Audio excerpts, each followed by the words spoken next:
સુરેન્દ્રનગરના ગાંજણવાવ ગામના ખેડૂત ભરતભાઈ ડેડાણીયાએ પરંપરાગત ખેતી છોડી જિલ્લામાં સૌ પ્રથમ મધમાખી ઉછેર શરૂ કર્યો છે।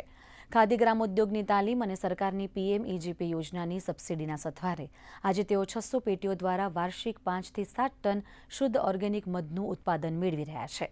વૈજ્ઞાનિક પદ્ધતિથી ચાલતો આ વ્યવસાય કુદરતી પરાગનયન દ્વારા આસપાસના ખેતરોનું ઉત્પાદન વધારવાની સાથે સ્થાનિક લોકોને રોજગારી આપી આત્મનિર્ભર બનાવી રહ્યો છે।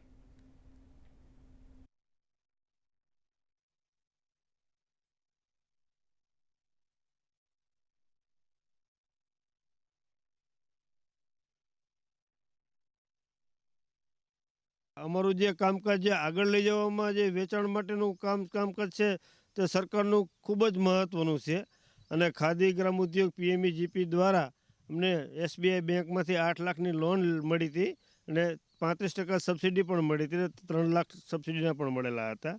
એટલે સરકારશ્રીનો જેટલો આભાર માનવું એટલો ઓછો છે। વર્ષે અમારે 8 થી 10 ટનનું ઉત્પાદન છે અને અમે અલગ અલગ ફૂલોના મધ વેચીએ છીએ। અજમાની વાડી હોય તો અહીંયા મૂક્યા હોય તો અજમાનું મધ મળે, તલની વાડી મૂકે તલનું મળે।